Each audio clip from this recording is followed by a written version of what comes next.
नमस्कार दर्शक बंधु आज हूँ नवेम्बर मास 6 तारीख गुरुवार। आज दिनर टॉप 25 बड़ खबर उपरे आसतु नजर पकेबा। भिडियोटी को शेष पर्यंत देखंतु, मात्र किछि समय मध्य जानी पारिबे संपूर्ण खबर। ता पूर्व चैनल नुआ थिले सब्सक्राइब पाखरे आसुथिबा बेल आइकन को ऑन करी रखंतु, एमिति प्रतिदिन लेटेस्ट न्यूज सर्वप्रथम देखिबा पई। तेबे आसंतु संपूर्ण खबर उपरे नजर पकेबा। प्रथम खबर, मुख्यमंत्री घोषणा करिसेंती राज्य रे बंद उन्नति पाई 64,000 कोटी टंका खर्चा हेबो। ग्रामांचल बाहुल और महारणा 21,500 कोटी टंकार बृहत बंदर महानदी महारणा और 24,700 कोटी टंका महाराज निर्माण केन्द्र हेबो। पुरोहित मध्य आसुचंती विश्वस्तरीय ब्रिज मोरलैंड परादीप और बंदर माग पोर्टाल करा जिवो, जेउठारे 500 यूनिट टन क्षमता लक्ष्य करा जाउची। परवर्ती खबर, कलाहांडी जिले में केसिंगा ब्लॉक कांडोली ग्राम पंचायत रे दीर्घ 2 वर्ष हेउअछि लक्ष्मी बसर सेवा बंद हेबा होइथिबारु लोक मानक अंतस्तोष हेइचंती। बीजेडी सरकार समय रे प्रतीक्षा और ग्राम पंचायत ब्लॉक कार्य रे संयोग पाई एही व्यवस्था आरंभ करि नाही। 2023-24 आर्थिक वर्ष रे कैलेंडर 5,22,000 टंका खर्चा करी बस स्टैंड निर्माण हेइथिला, किंतु बस चलाचल बंद हेबारु से बस स्टैंड एबे अवहेलार पड़ी भांगी पड़ जाइछि। स्थानीय लोक कुकुर और मद्यपान कर उद्गा स्थान हो पड़ी। परवर्ती खबर, किट विश्वविद्यालय रे आउ थरे ओडिशार गौरनीति को करिछि। यूकेएनसी एशियन विद्यालय कारांगा 2026 रे किट भारतर श्रेष्ठ स्थान और एशियार 294तम स्थान रे हासिल करिछि। पूर्व भारत सर्वोच्च स्थान पाई थिबा एही विश्वविद्यालय मात्र 22 वर्ष रे फलाफल पाई अनेक प्रतिष्ठा स्थानक सह सम्मेलन होइछि। प्रतिष्ठा उचित सम्मान और फल बोली कहिसंती। परवर्ती खबर, चीन एक बड़ घोषणा करिछि। अमेरिका सामग्री उपरे 24% टाइप और गोटे वर्ष पाई हटालाट। एही निष्पत्ति नहीं जिनपिंग को डाउनटोल टोनाम कोई साक्षर आसीचंती। सेही अमेरिका चीन टाइप रे युद्ध शांत हेउछि चीन एवं पदक्षेप द्वारा विश्व वाणिज्य मध्य सहयोग संकेत कर देइछि। या सहित चीन अमेरिका कृषि उत्पादन उपरे मध्य 15% शुल्क हाई देइछि और एही निष्पत्ति देई देशर आर्थिक संपर्क को नूतन दिगरे नहीं जीवो। परवर्ती खबर, भारत वैदेशिक मंत्री डा एस जयशंकर आसंत सप्ताह रे कनाडा जीवे। यह दुई देश मध्य उन्नति हेउथिबा संपर्क को आउरी मजबूत करने को जाउछंती। रास्ता और नवेम्बर 11 और 12 तारिख नियांगन हेब। बीसी जदि मंत्री बैठक में अंश नेबे तेबे सुरक्षा अर्थनीति विषय सहयोग करेंगे। भारत कानाडा संपर्क हास्र। नूतन कानाडिया प्रधानमंत्री मार्क कार्नी भारत सहित मित्रता बढ़ाइबा गुरुत्वपूर्ण देइछंती। जयशंकर एही गुप्त दुई देश मध्य सहयोग अध्ययन करेंगे। परवर्ती खबर, आसंता 7 नवेम्बर रे राष्ट्रगीत वंदे मातरम 150 वर्ष पूरीब। 1875 मसीह बंकिम चंद्र ढारचांक एही गीत रचना करथिले। स्वाधीनता संग्राम समय एही गीत जातीय उत्साह और प्रेरणा प्रतीक हेइथिला। बीजेपी महासभा विष्णु दास कहिसंती जे एही गीत नुहे, यह भारत स्वाभिमान प्रतीक। मोदी सरकार एही वर्ष सारा देशर यार 150तम वार्षिक उत्सव उद्यापन करेंगे। ओडिशार भुवनेश्वर, ब्रह्मपुर, बालेश्वर, केन्दुझर, राउरकेला विशेष कार्यक्रम एही समस्त एही उत्सव रे जोग देबे।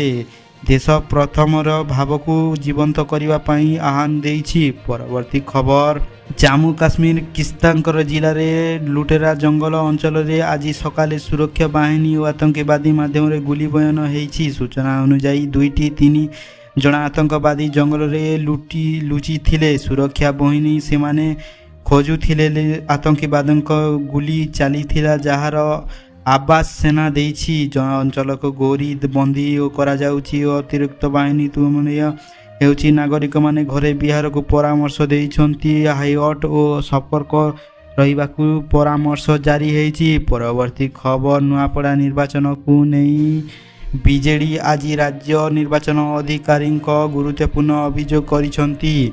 विपर्य बीजेपी निर्वाचन और शिशु मानक नियोजित महिला भोटों को शाड़ी बांटी प्रभावती बोली बीजेडी दाबी करिछि। डलिनीक महांती नेतृत्व रे मंडली वीडियो फोटो सह वीडियो पत्र देइछंती। बीजेपी दाबी करिछि यह ନିର୍ବାଚନ ଆଚରଣ ବିଧି ଓ ଶିଶୁ ଶ୍ରମିକ ବିରୋଧୀ ଉଲ୍ଲଂଘନ, ତେଣୁ ତୁରନ୍ତ କାର୍ଯ୍ୟାନୁଷ୍ଠାନ ନେବାକୁ ସମ୍ମାନ ଦେବି କହିଛନ୍ତି। ପରବର୍ତ୍ତୀ ଖବର, ରାଜ୍ୟପାଳ ଡ ହରି ବାବୁ କୁମ୍ଭମା ପାଟି କହିଛନ୍ତି ଶିକ୍ଷା ଓ ଜୀବନ ସଫଳତା ମୂଲ୍ୟ ଚାବି। ସେ ଏହା କଥା କହିଥିଲେ ଏବଂ ରାଜଭବନରେ ଆୟୋଜିତ 17ତମ ଜନଜାତି ଯୁବ ବିନିଯୋଗ କାର୍ଯ୍ୟକ୍ରମରେ। ଏଠାରେ ଓଡ଼ିଶା, ଛତିଶଗଡ଼, ଝାରଖଣ୍ଡ, ମଧ୍ୟପ୍ରଦେଶ ଓ ମହାରାଷ୍ଟ୍ର ଶାସକ ଯୁବ ଅଂଶ ନେଇଥିବା ରାଜ୍ୟପାଳ ଯୁବମାନଙ୍କୁ ଉତ୍ତ୍ୟକ୍ତ ହେବ ସରକାରୀ ଯୋଜନା ସମ୍ପର୍କରେ ଚେତାବନୀ ହେବାକୁ ଆହ୍ୱାନ କଲେ। ସେ କହିଲେ ଯୁବମାନେ ଯଦି ଶିକ୍ଷା ଓ କନଷ୍ଟୋଲଜି ଅସ୍ତ୍ର ଭାବରେ ବ୍ୟବହାର କରିପାରିବେ। ପରବର୍ତ୍ତୀ ଖବର, ନଭେମ୍ବର 26 ପରେ ଆରମ୍ଭ ହେବାକୁ ଯାଉଅଛି ଓଡ଼ିଶା ବିଧାନସଭା ଶୀତ ଅଧିବେଶନ। ପ୍ରାୟ ମାସେ ଚାଲିବ ଏହି ଅଧିବେଶନ। ଅତିରିକ୍ତ ବଜେଟ୍ ପ୍ରସ୍ତାବ, ଖର୍ଚ୍ଚ ଦାବି ଆଲୋଚନା ହେବ। ସୂଚନା ଅନୁଯାୟୀ ସରକାର ଭର୍ଜନ 2036 ଆଧାରରେ ନୂଆ ଯୋଜନା ଆସିବ। ମୁଖ୍ୟ ପୋଇକ ମହିଳା, କୃଷକ, ଯୁବଶକ୍ତି, ଆଇଟି ସେକ୍ଟରରେ କେହି ବିଭାଗ ଓ ଏହି ବର୍ଷ ବଜେଟ୍ ଯଥାପି ଖର୍ଚ୍ଚ କରିପାରୁନାହାନ୍ତି। ଯଥାର୍ଥ ପ୍ରସ୍ତାବ ଅର୍ଥାତ୍ କହିଛନ୍ତି ଆସନ୍ତା ସପ୍ତାହରେ ଉଚ୍ଚସ୍ତରୀୟ ବୈଠକ ଓ ମନ୍ତ୍ରୀ ପରିଷଦର ଅନୁମତି।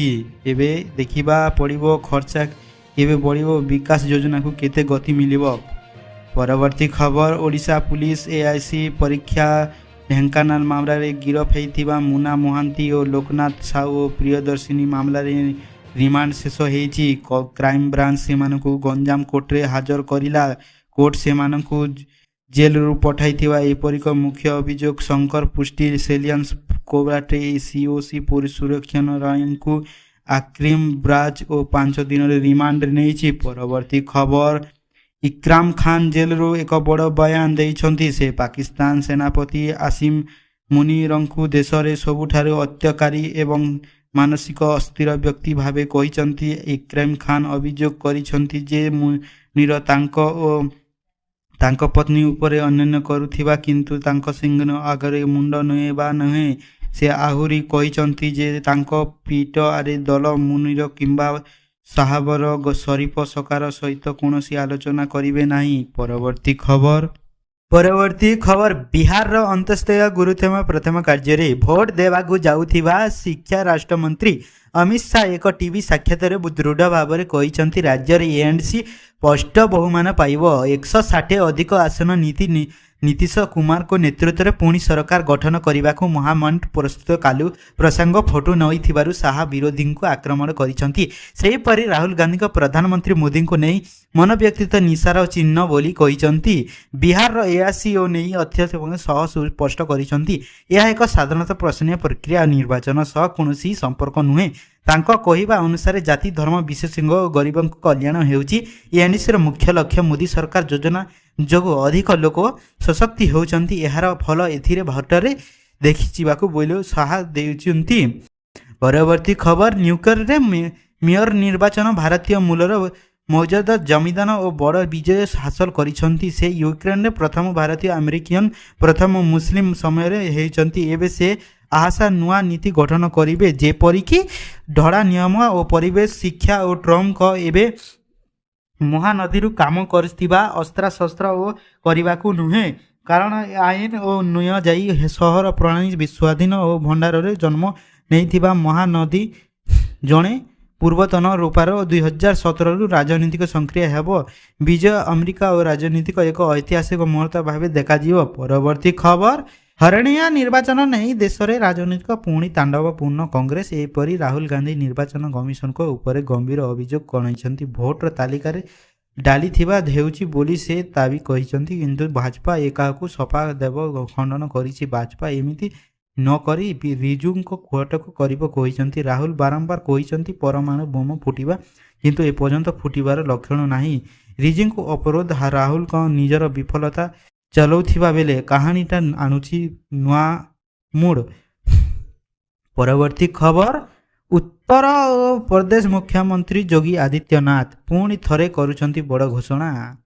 ଭୂମି ହାରାଜନିକ ପୁଣ୍ୟତୀର୍ଥରେ ପୁଣି ଥରେ ଟ୍ୱିନ୍ସଙ୍କ ମଧ୍ୟରେ ଚାଲୁଛି ଏକ ଯୁଦ୍ଧ, ଯାହା ମଧ୍ୟରେ ସେହିପରି ଆଉ ହେବ ବଡ଼ ଯୁଦ୍ଧ, ଯୋଗୀନାଥ ଆଦିତ୍ୟ କହିଛନ୍ତି। ପରବର୍ତ୍ତୀ ଖବର, କେନ୍ଦ୍ର ସରକାର ନୂତନ 8ମ ବେତନ ଆୟୋଗ ଗଠନ କରିଛନ୍ତି। ଏହାପରେ କୋଟିରୁ ଅଧିକ କର୍ମଚାରୀ ପେନ୍ସନ୍ ଯୋଗୁଁ ଦରମା ବୃଦ୍ଧିର ଲାଭ ପାଇପାରିବେ। ଆୟୋଜକ ଏକ ଦରମା ସ୍ମଲ୍ ଭାତା ଓ ଅବସର ସୁବିଧା ଦେବାକୁ ସମୀକ୍ଷା କରିବେ। ସରକାର କହିଛନ୍ତି ନୂଆ ସୁପ୍ରିମ ଲାଗୁ ହେଲେ ଦେଶର କୋଟିଏ ଲୋକର ଟଙ୍କା ଆର୍ଥିକ ଜୀବନ ବଢ଼ାପାରିବ, ପରିବର୍ତ୍ତନ ହେବ। ପରବର୍ତ୍ତୀ ଖବର, ଐତିହାସିକ ରହିଛି ଭାରତୀୟ ମହିଳା କ୍ରିକେଟ ଟିମ୍ ପ୍ରଥମ ଦିନ ପାଇଁ ଦିନକ ବିଶ୍ୱକପ୍ ଜିତି ଚମ୍ପିଆନ କହିଛନ୍ତି ହରିମ ପାରିବ ଗୌରବ ନେତୃତ୍ୱ ଦଳ। କରିବାର ଫାଇନାଲ ଦକ୍ଷିଣ ଆଫ୍ରିକାକୁ 52ରେ ପାକିସ୍ତାନରେ ଉଠେଇଛନ୍ତି ଓ ଇସାଇଡ୍କୁ ଏହି ଐତିହାସିକ ଜୟ ପ୍ରଦାନ ପ୍ରଧାନମନ୍ତ୍ରୀ ନରେନ୍ଦ୍ର ମୋଦି ଆସିଆନ ମିଡିଆରୁ ଦଳ ନୁହେଁ ଅଭିନୟ କହିଛନ୍ତି। ଏହି ଚମ୍ପିଆନକୁ ଟିମ୍କୁ ଭିତରେ ପ୍ରଧାନମନ୍ତ୍ରୀ ପିଏମ୍ କିଷାନ ବଗେରୁ ଅଭିଷେକ ନିୟନ୍ତ୍ରଣ ପଠାଇଯାଉଛି। ଆଜି ନୂଆଦିଲ୍ଲୀରେ